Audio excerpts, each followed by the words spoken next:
I present Brian McLaren.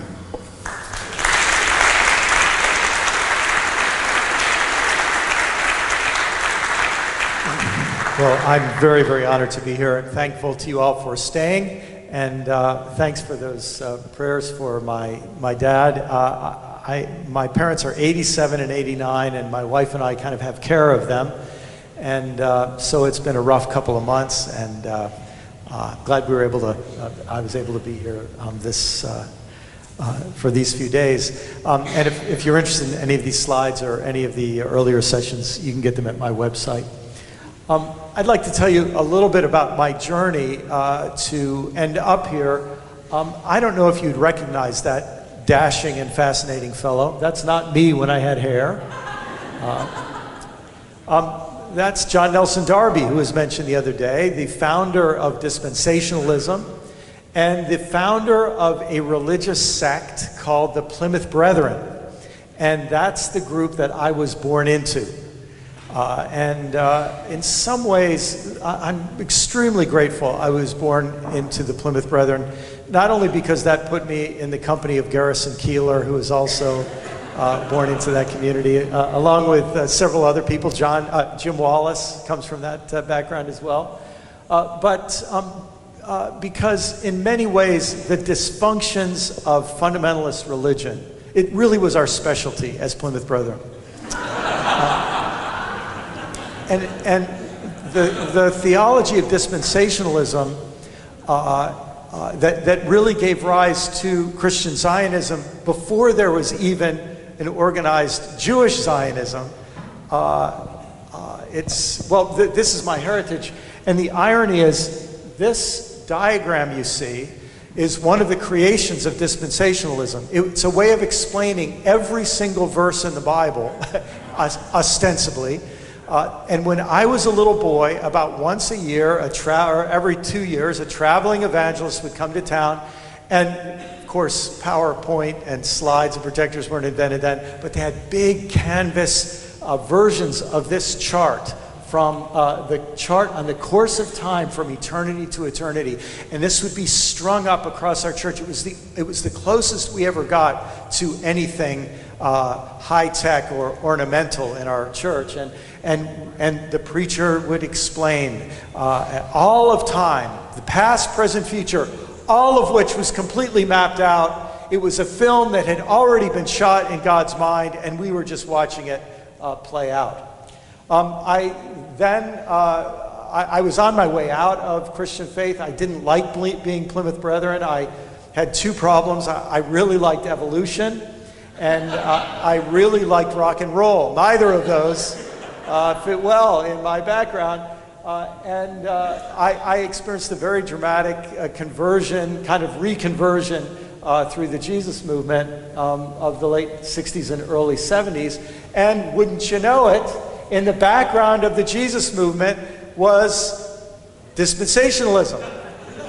You could grow your hair long and play rock and roll and still follow the same old chart. In fact, the great singer of that era, Larry Norman, had a song called "I Wish We'd All Been Ready," and so on.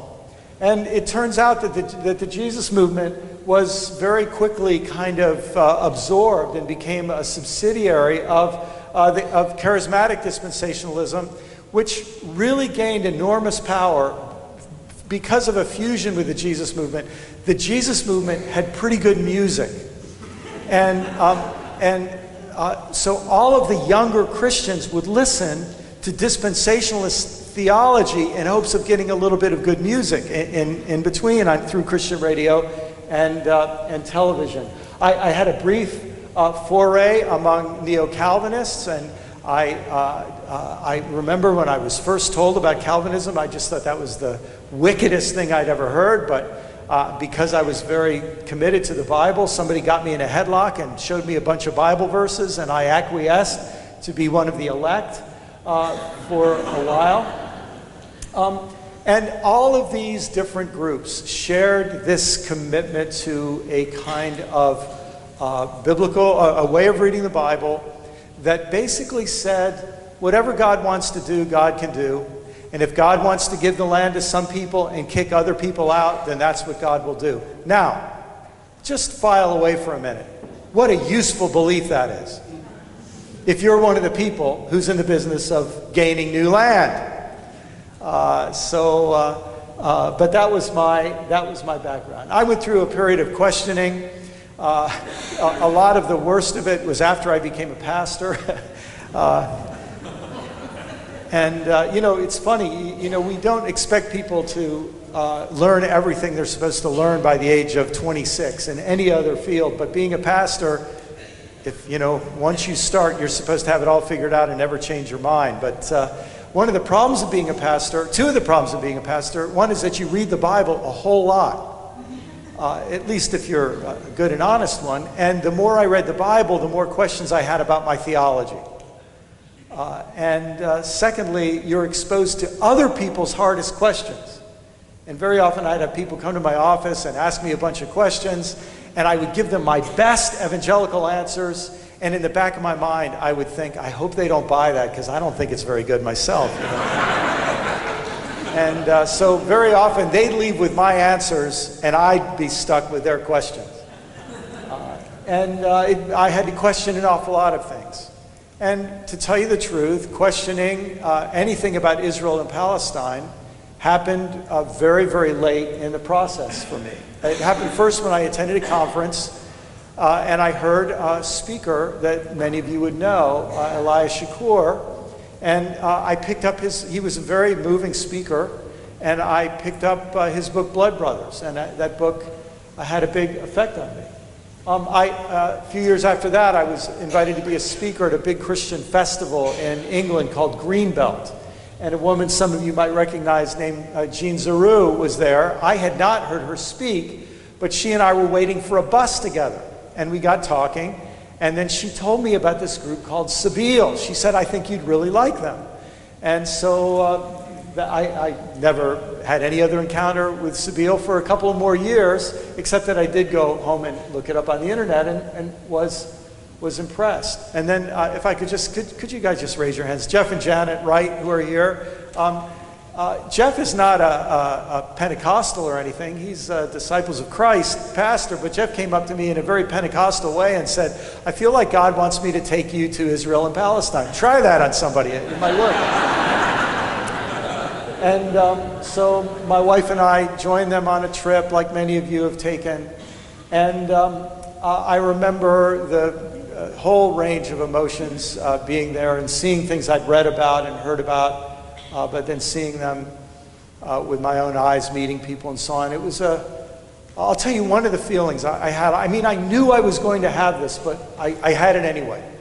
It was this feeling, I remember as a little boy, those of you who are my age or older will remember how we used to feel about the Russians, and we knew that they were a totalitarian regime where they didn't have freedom of speech and they had propaganda on the television and the newspapers were all controlled. And I just remember being there thinking, I live in a propagandist nation and all my media are controlled because the media never show me what I actually am seeing with my own eyes. It was this sort of haunting feeling. One of the pictures I took when I was there was at the entrance to this church, and I don't know if you can read the sign, please, no explanations inside the church. I'm sure that was written for the tour guides, but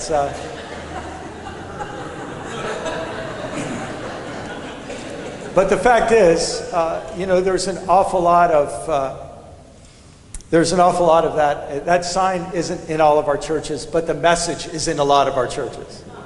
There are certain questions you don't ask and certain explanations that can't be given. My questions have always taken me in that direction. But my commitment has only grown through the years. The belief that if God is real at all, God must be a God of justice. If God is real at all, God must be a God who would rather us be honest than fake it. If God is real at all, then God can handle the questions. And that siding on with a minority opinion is the right thing to do if God is God at all, and if that's the opinion that's true and right and just. And so that has forced me into a lot of rethinking in recent years. I would have to say, because I left the pastorate 8 years ago, but when I started writing, I started receiving a lot of speaking invitations and been in over 40 countries. And in those experiences, when I travel, I'm a sort of a lifelong learner, so I always am more interested in learning than I am in speaking, and so I've just learned so much. And I started to see patterns when I spent a lot of time in East Africa, in Rwanda, in Burundi, in Kenya after the most recent post-election violence. I had the opportunity to travel across Latin America with a wonderful Latin American liberation theologian.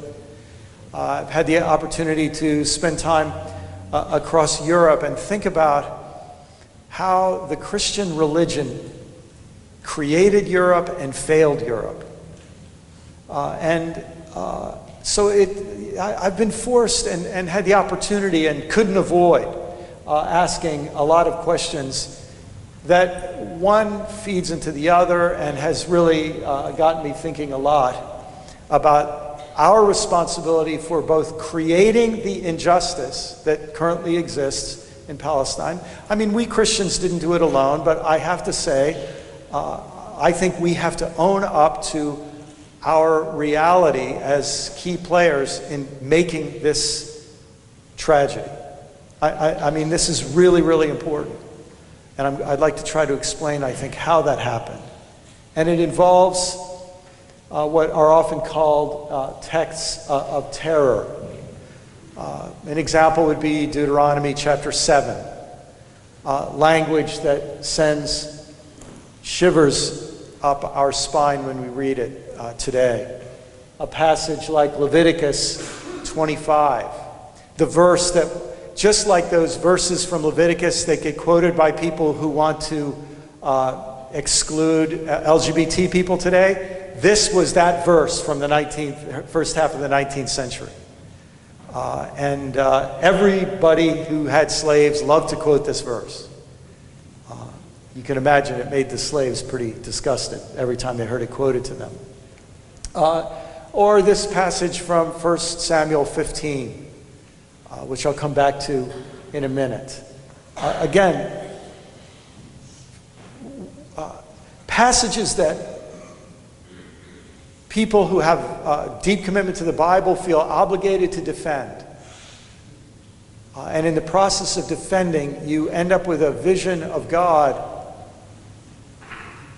Well, I think a vision of God that makes more sense than ever to people after 9/11, because they saw that vision in other people and then had to realize that it was also in their own past.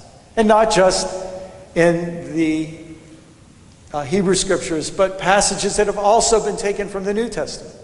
You could argue whether they're being properly interpreted and applied or improperly, but these kinds of passages gave a kind of ticket to oppress to people who believed that they were on God's side and could join God in doing to other people what they saw God commanding to be done to other people in texts like this.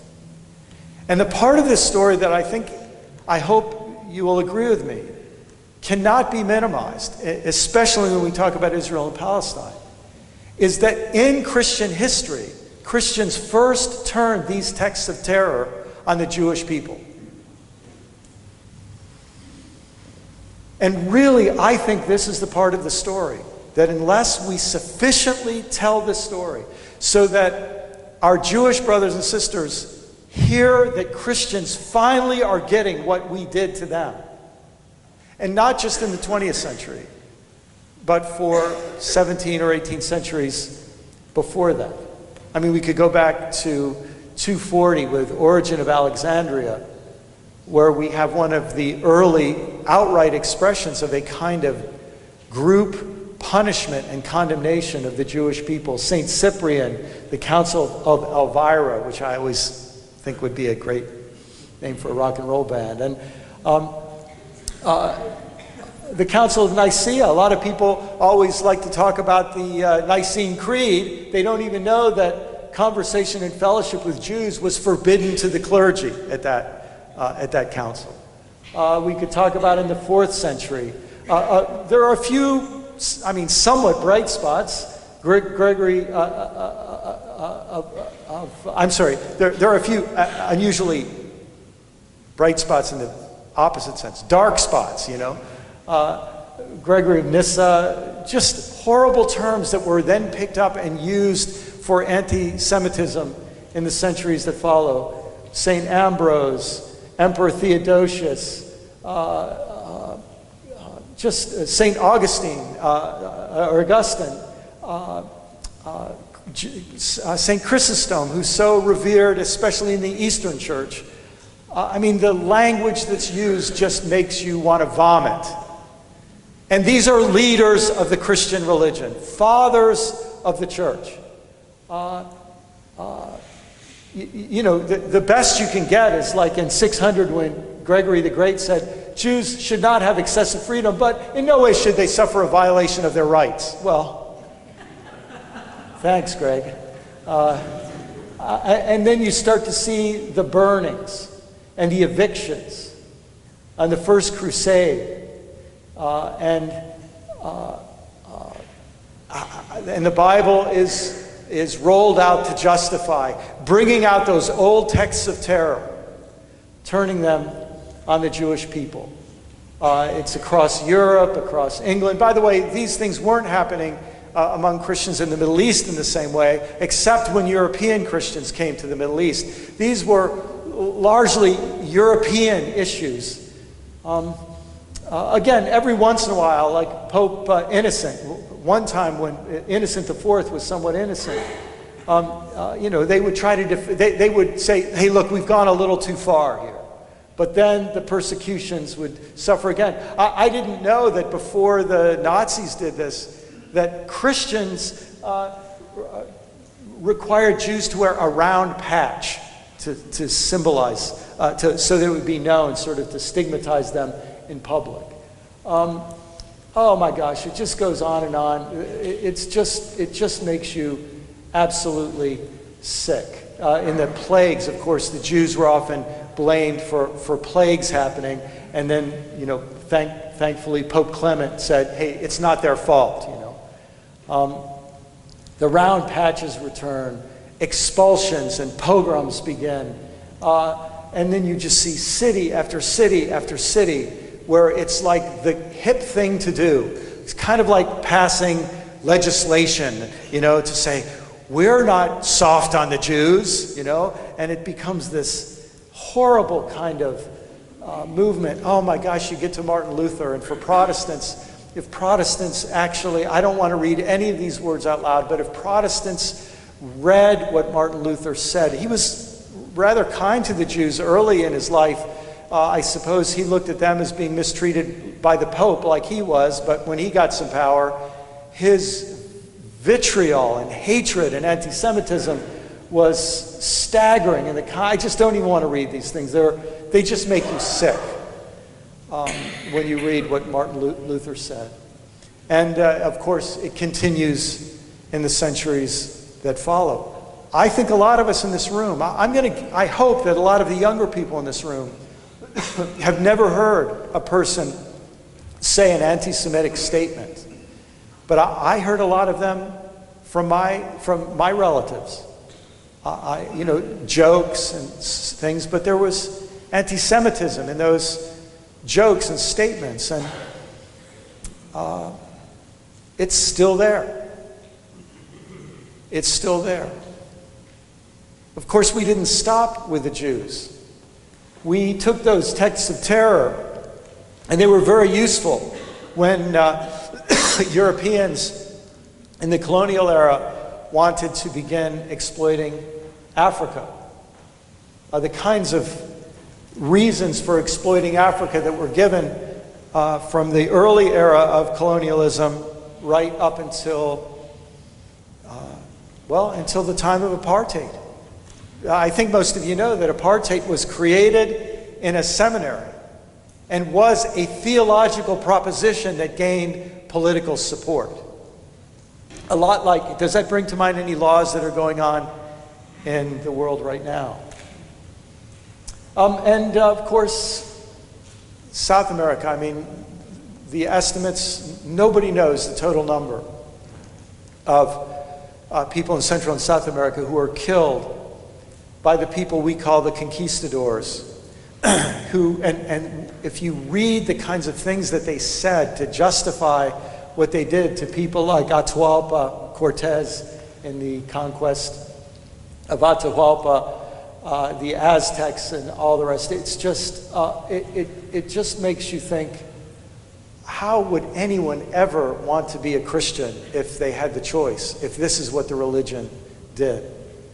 When you read the story of Columbus, I just tell you, if you read what Columbus said and did, you will not celebrate Columbus Day the way you did. In fact, I would hope that maybe before I die, people like us could turn Columbus Day into a day of facing the atrocities of colonization of our country. What a lot of people don't know is that Columbus was motivated and supported by an eschatological group called the Quinto Monarchians, who believed that it was sort of like the Left Behind novels of the day, and they used this whole weird interpretation of biblical prophecy. It's part of what motivated Ferdinand and Isabella to support Columbus. And so the result of what happened in the decades to come, all justified by the texts of terror in the Bible, all justified that the white Europeans were God's people, and the Northern Europeans did it in the name of a Protestant God, and the Southern Europeans did it in the name of a Catholic God. But, and then of course, the legacy of slavery. Just about everybody's heard of Uncle Tom's Cabin. What we don't know is that for every Uncle Tom's Cabin, there were a whole lot of Nellie Nortons, books that were written to glorify slavery, as the subtitle says.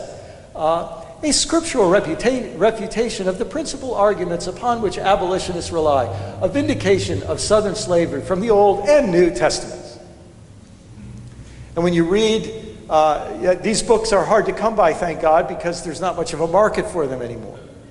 But we need to know, and can I tell you, when you read the justification of Southern slavery from pre-Civil War religious literature, it sounds exactly like the arguments people are using on several issues today, like how gay people are treated today and so on. It's just staggering how little changes.